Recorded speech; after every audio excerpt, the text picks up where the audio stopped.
Pengertian perdagangan internasional. Perdagangan internasional adalah aktivitas transaksi yang dilakukan pelaku ekonomi lintas negara dalam rangka memenuhi kebutuhan hidup masyarakat. Dalam melakukan kegiatan perdagangan internasional, hendaknya disertai sikap jujur, tanggung jawab, serta peduli agar tidak ada pihak yang dirugikan. Aktivitas ekonomi internasional tersebut diwujudkan dalam bentuk transaksi barang atau jasa yang dibutuhkan setiap pelaku ekonomi lintas negara. Pelaku ekonomi yang dimaksud berasal dari pihak swasta maupun pemerintah. Manfaat perdagangan internasional. Dinamika globalisasi mendorong setiap negara semakin terbuka dan saling ketergantungan satu sama lain. Oleh karena itu, perdagangan internasional merupakan salah satu kebutuhan dan menjadi salah satu wujud dari hubungan kerjasama ekonomi internasional. Beberapa manfaat pelaksanaan perdagangan internasional. Beberapa manfaat pelaksanaan perdagangan internasional. 1. Menjaga stabilitas harga. Persediaan barang yang terbatas di dalam negeri, sementara kebutuhan manusia terus meningkat dalam mendorong naiknya harga. 2. Menambah devisa negara. Jika ekspor dilakukan suatu negara ke negara lain, meningkatkan devisa yang masuk ke kas negara semakin meningkat. 3. Memperluas lapangan kerja. Contoh peningkatan permintaan produk tekstil dari negara-negara lain ke Indonesia. 4. Transfer teknologi. Bahkan tidak jarang melahirkan jasa-jasa perbaikan yang dilakukan oleh pelaku ekonomi dalam negeri. 5. Memperluas pasar hasil produksi dalam negeri. Perdagangan internasional membuka kesempatan bagi industri dalam negeri untuk memperluas pasar. 6. Peningkatan kualitas produk. Hal ini mendorong produsen untuk meningkatkan mutu atau kualitas produk yang dihasilkan. 7. Meningkatkan daya saing negara di dunia internasional. Perdagangan internasional mendorong suatu negara untuk selalu menciptakan terobosan terbaru dalam inovasi produk. 8. Mempererat persahabatan antara negara dan meningkatkan pertumbuhan ekonomi. Selain itu, mengingatnya kegiatan produksi di dalam negeri dalam rangka memenuhi permintaan barang dari luar negeri, menjadikan pendapatan nasional dan pertumbuhan ekonomi semakin meningkat.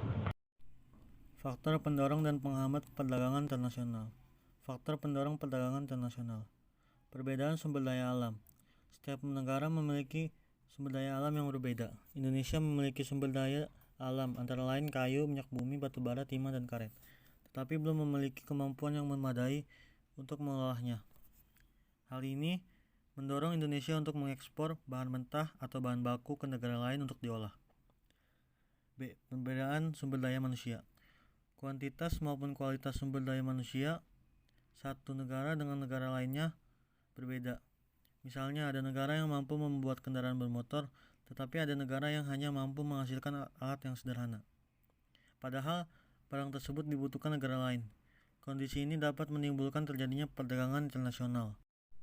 C. Keuntungan dari adanya spesialisasi suatu negara yang sudah hal ini disebabkan harganya lebih murah jika dibandingkan memproduksi membuat barang tertentu. Masih memungkinkan mendatangkan barang yang sama dari negara lain yang sama di negaranya. Harga barang yang lebih murah bisa dikarenakan adanya spesialisasi dalam bidang produksi dan minimalisasi biaya produksi. D. Selera atau diferensiasi produk. Selera masyarakat dapat mendorong terjadinya hubungan perdagangan internasional. Misalnya, Indonesia mengimpor apel dari New Zealand karena banyak penduduk Indonesia yang menyukai apel New Zealand. Hal ini bukan berarti Indonesia tidak memiliki daerah penghasil apel seperti Malang, melainkan karena selera masyarakat terhadap apel dari negara lain. E. Perbedaan teknologi. Perbedaan teknologi yang dimiliki setiap negara mendorong terjadinya perdagangan internasional. Contohnya Jepang yang sudah berhasil menciptakan teknologi untuk perakit mobil dan motor, sementara Indonesia belum mampu. Kondisi tersebut mendorong terjadinya transaksi perdagangan internasional. F. Kemampuan negara memproduksi barang atau jasa. Kemampuan setiap negara dalam memproduksi suatu barang atau jasa relatif terbatas, seperti terbatasnya modal yang dimiliki. Hal tersebut mendorong terjadinya transaksi internasional untuk memenuhi kekurangan stok barang setiap negara. G. Perbedaan biaya produksi. Perbedaan biaya produksi dapat terjadi karena murahnya biaya tenaga kerja. seperti di Tiongkok dan India. Selain itu, dapat juga disebabkan tingginya teknologi seperti di Jepang dan Eropa yang memungkinkan adanya produksi massal.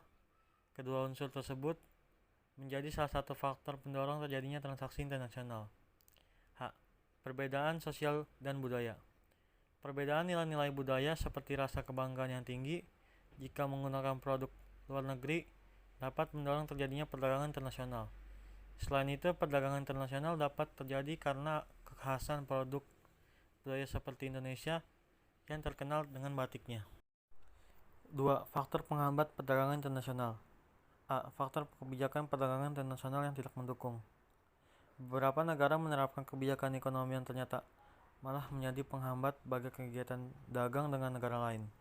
Misalnya, kebijakan pembatasan impor, penerapan pajak yang tinggi pada barang yang hendak diimpor atau ekspor.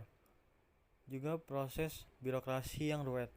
Semua ini membuat pihak pedagang berpikir panjang jika hendak melakukan transaksi. B. Faktor keamanan. Negara yang mengalami konflik atau perang maka akan memengaruhi kegiatan perdagangan internasionalnya. Negara lain akan takut melakukan transaksi dagang sebab produk yang mereka jual tidak terjamin akan tiba dengan selamat di tempat tujuan. C. Rendahnya sumber daya alam. Apabila SDA yang dimiliki suatu negara sangat rendah, maka tidak bisa diperdagangkan dengan negara lain karena hanya cukup dikonsumsi oleh masyarakatnya saja. Sebaliknya, jika SDA yang dimiliki suatu negara berlimpah, maka dapat menjadi komoditi andalan untuk dijual. D. Peraturan politik anti-dumping. Adanya politik anti-dumping membuat produk impor diberi pajak tinggi jika hendak masuk ke negara lain. Dengan begitu, produk impor itu harus dijual dengan harga tinggi. Maksud dari kebijakan tersebut untuk melindungi produk dalam negeri agar bisa bersaing dan dijual dengan harga yang lebih murah dibanding produk impor. E. Faktor pembatasan impor dan penerapan tarif. Untuk menjaga agar produk dalam negeri makin laku, maka pemerintah umumnya akan mendukung ekspor serta membatasi impor. Ekspor akan menambah devisa negara dan membuat pertumbuhan ekonomi dalam negeri lebih baik. Impor juga akan dibatasi dengan penerapan tarif yang tinggi. F. Faktor mata uang yang berbeda antar negara. Perbedaan mata uang antar negara membuat transaksi menjadi lebih terhambat. Nilai tukar mata uang kedua negara harus dikonversi lebih dulu. Jika mata uang lebih rendah nilai tukarnya, maka biaya yang harus dikeluarkan juga lebih besar. Misalnya, rupiah dengan dolar. Nilai rupiah lebih rendah dibandingkan dolar, sehingga harus mengeluarkan lebih banyak uang jika hendak bertransaksi. Ditambah lagi jika kurs mata uang tidak stabil yang membuat biaya perdagangan bisa berubah dengan cepat. Pedagang dan penjual akan sulit menetapkan harga jika kurs tidak stabil. Teori perdagangan internasional. 1. Teori klasik. Teori klasik tentang perdagangan internasional yang dikemukakan oleh Adam Smith dan David Ricardo. A. Teori keunggulan mutlak atau absolute advantage. Adam Smith merupakan orang yang mengemukakan teori keunggulan mutlak. Ia berpendapat bahwa teori keunggulan mutlak dijelaskan sebagai kondisi di mana suatu negara dapat menghasilkan atau memproduksi barang atau jasa lebih banyak dibandingkan dengan para pesaingnya dengan mengeluarkan biaya yang lebih rendah dalam produksinya, sehingga mendapatkan keuntungan yang lebih besar. Negara dapat dikatakan mempunyai keunggulan mutlak apabila dapat menghasilkan sesuatu yang tidak dapat dihasilkan negara lain. Sebagai contoh, Jepang adalah negara yang memproduksi mobil dalam jumlah besar dengan merek-merek ternama seperti Honda, Suzuki, dan lain-lainnya. Dalam hal ini, Jepang memiliki keunggulan mutlak dalam memproduksi mobil-mobil bermerek tersebut karena di negara lain tidak dapat menghasilkannya. B. Teori keunggulan komparatif atau comparative advantage. Teori ini dikemukakan oleh seorang bernama David Ricardo. Teori ini muncul dengan mengatasi kelemahan dalam teori keunggulan absolut, di mana negara yang tidak memiliki keunggulan absolut berbeda nasibnya dibandingkan dengan negara yang memiliki keunggulan absolut.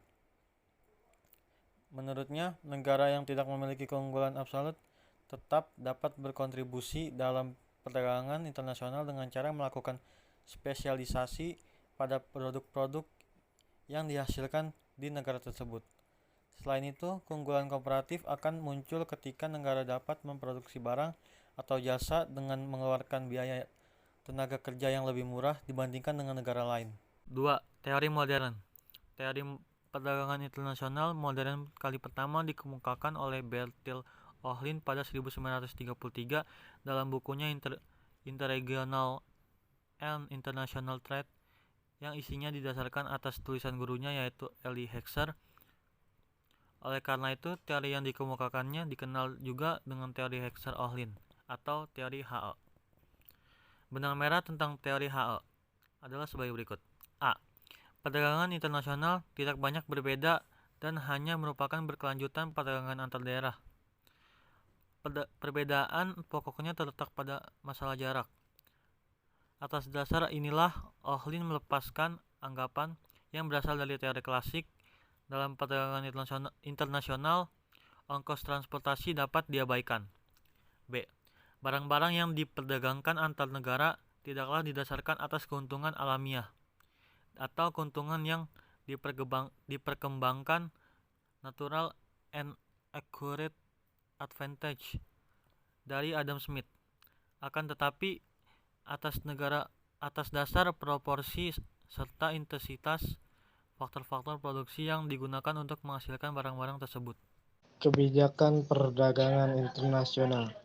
Kebijakan perdagangan internasional adalah segala tindakan negara atau pemerintah, baik langsung ataupun tidak langsung, untuk memengaruhi struktur, arah, komposisi, serta bentuk perdagangan luar negeri atau kegiatan perdagangan.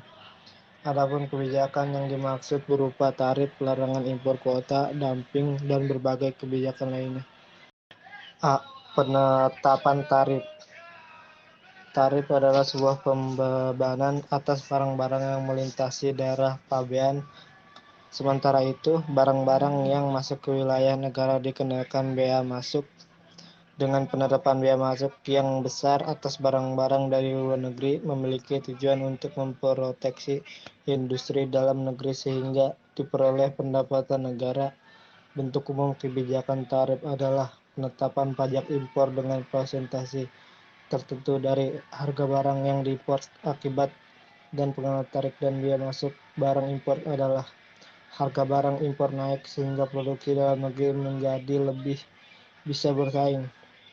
Kemudian karena produksi dalam negeri mampu menyaingi barang impor, maka diharap impor barang menjadi turun. B. Kuota impor. Kuota adalah kebijakan pemerintah untuk membatasi barang-barang yang masuk dari luar negeri.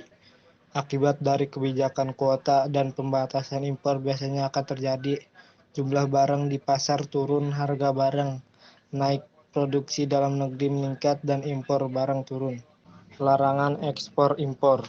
Kebijakan ini dimaksud untuk melarang masuknya produk-produk asing ke dalam pasar domestik. Hal ini dilakukan karena alasan politik dan ekonomi. Untuk alasan ekonomi, pelarangan impor bertujuan untuk melindungi dan meningkatkan produksi dalam negeri. D. Subsidi.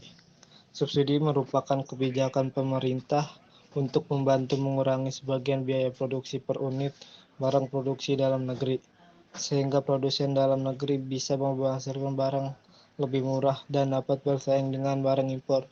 Subsidi yang diberikan dapat berupa tenaga ahli, mesin-mesin, peralatan, fasilitas, kredit, keringanan pajak, dan lain-lain.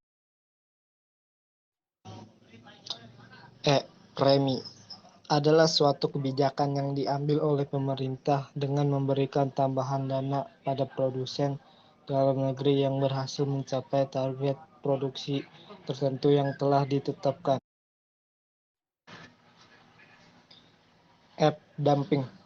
Dumping merupakan kebijakan pemerintah untuk mengadakan diskriminasi harga, yaitu produsen menjual barang di luar negeri dengan harga yang lebih murah dari dalam negeri atau bahkan di bawah biaya produksi.